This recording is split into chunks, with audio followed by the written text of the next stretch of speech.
Kasabay ng epekto ng African swine fever sa mga baboy sa ilang lalawigan sa bansa, ang pagtaas ng presyo ng ilang alternatibong protina na itlog at manok.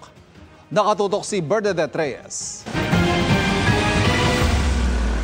Masinsin ang pag-inspeksyon sa anti-ASF checkpoints sa exit at entry points ng Cagayan Valley Region matapos madetect ang ASF sa Isabela, Cagayan at Nueva Vizcaya. Sa Naga, pahirapan din ang pag-ubo sa mga kinakatay na baboy dahil sa aktibong kaso ng ASF sa ilang lugar sa Camarines Sur. Mula ng tamaan ng African swine fever ang Batangas, ang pork vendor sa Litex Market, Quezon City na si Federito sa ibang probinsya na kumukuha ng mga panindang baboy kahit mahal.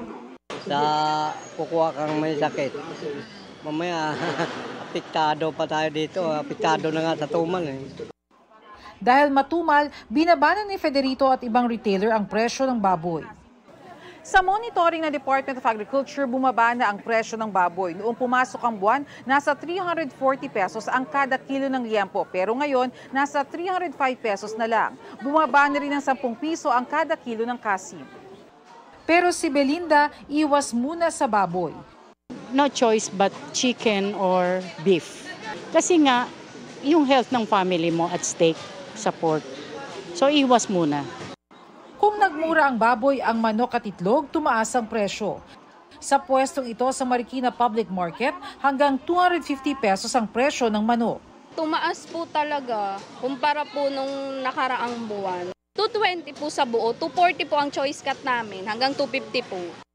Ayon sa DA, walang dapat ipag-alala sa pagkain ng baboy dahil tinitiyak nilang hindi makakarating sa mga pamilihan ang mga nagkakasakit na baboy.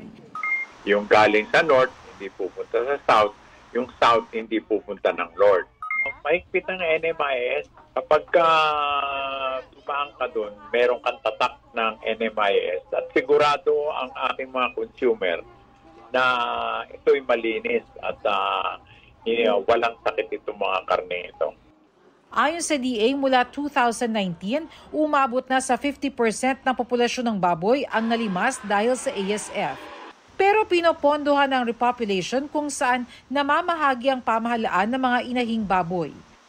May nakalaan na 2 bilyon para sa repopulation na ngayon ay gumugulong na.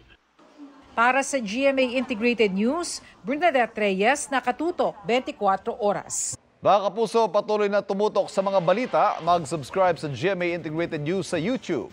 Sa mga kapuso abroad, samahan niyo kami sa GMA Pinoy TV at www.gmanews.tv.